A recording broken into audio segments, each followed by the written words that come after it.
I wasn't supposed to open the door. But when you hear your dead wife's voice begging to be let inside at 3 a.m., you don't think, you just act. Sarah, that's impossible. Please, baby. It's so cold out here. The voice was hers. The way she said baby, exactly how she used to. But Sarah had been buried 6 months ago. This isn't real. You're not real. Open the door, and I'll prove it. My hand hovered over the lock. One twist, and I'd know. One twist, and maybe, just maybe, I'd have her back. If you're really Sarah, tell me something only she would know. You still sleep with the stuffed bear I gave you on our first anniversary.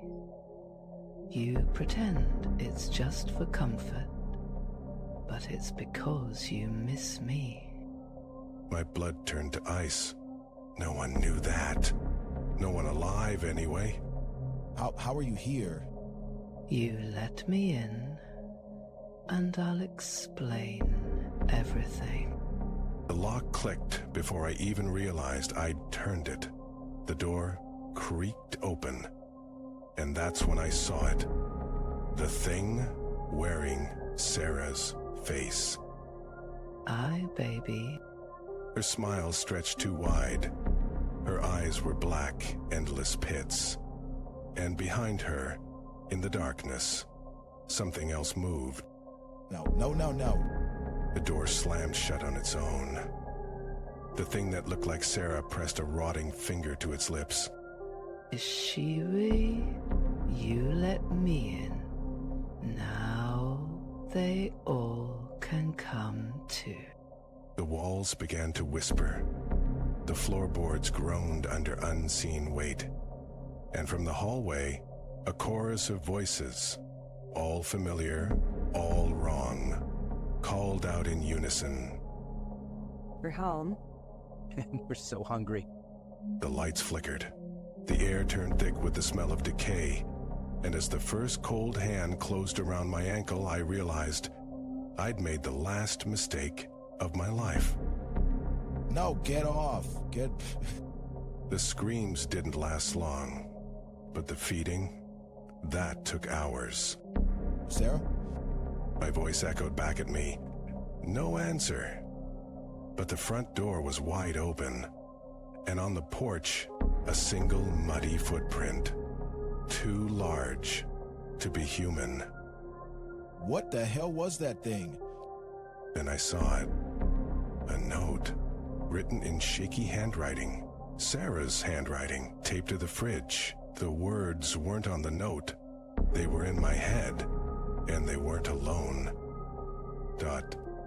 My stomach twisted. I didn't want to look, but I could feel it. Something moving under my skin. No. I tore at my shirt.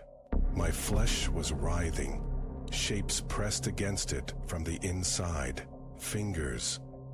Make it stop. That's when the knocking started again, not at the front door, not at the windows, inside my skull.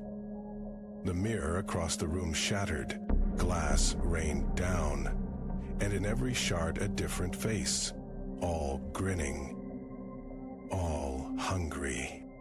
Dinner's served. My hands moved on their own, toward the knife block, toward my own throat. No. The blade flashed. The pain was instant. But the worst part? The laughter. Theirs and mine. The blood hit the floor, and the floor opened up. And then, silence. I licked the mirror, and now my reflection won't stop screaming. What the hell are you talking about? It started last night. I was drunk, bored, and my reflection looked different. Not like me, smiling too wide.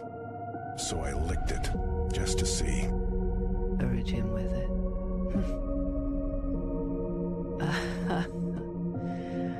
That's disgusting.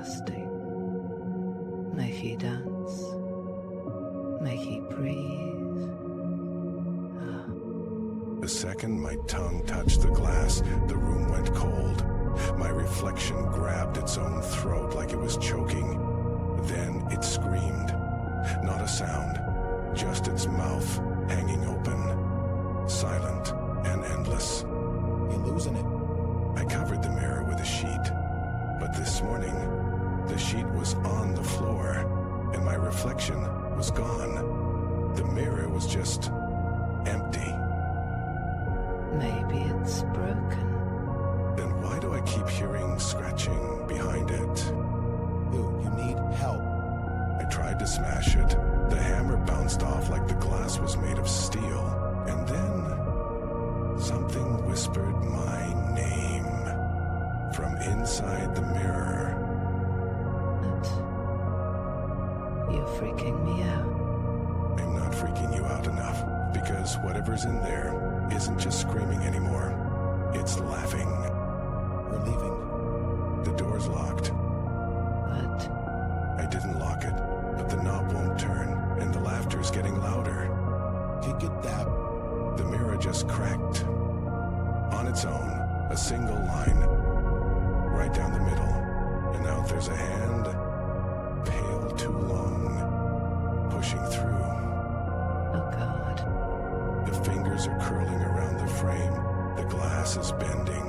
Something's coming out. What? The door just opened, but not to the hallway, to somewhere dark, somewhere cold. And the thing in the mirror, it's smiling. What the hell does that mean? My skin's stretching, my bones are cracking. It's inside my chest, pushing me aside, like I'm a coat it's trying on. your eyes, they're turning black. I can feel its thoughts now. It's not just a reflection. It's what happens when you stare too long in the dark, when you forget which side is real. Hide it. I can't. It's winning. And the worst part, it's not even angry. It's happy. It's been waiting so long. Then we'll trap it. Break the mirror while it's inside you. Too late. The glass is melting, dripping onto the floor like wet ink. And the thing, it's not just in me anymore. Where is it? Look at your own shadows. Look close. See how they're just a little too still? Oh, It's learning, it's adapting, and now it knows how to wear all of us. Then we burn it. Burn everything. The laughter's back, but it's not coming from the mirror, it's coming from him, from Malay One's mouth and his smile. It's too wide. oh God, he's one of them now. The lights flicker, the shadows stretch, and in the corner of the room, the mirror's still empty, waiting for the next person to look too close. And what do we do? You tell me, do you run? Do you fight? Or do you just give in? Join us. His voice isn't his anymore. It's theirs. And it's getting harder to remember why we were ever afraid. I don't want to disappear. Then close your eyes. Don't look at the mirrors, don't look at the shadows. And whatever you do, don't lick the glass. There's no way out. But then she hears it.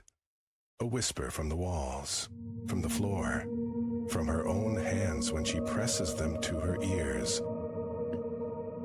Her reflection winks at her from the polished doorknob. The thing inside, male one, was never the danger. The real horror was realizing, far too late, that she'd stopped seeing her own reflection years ago.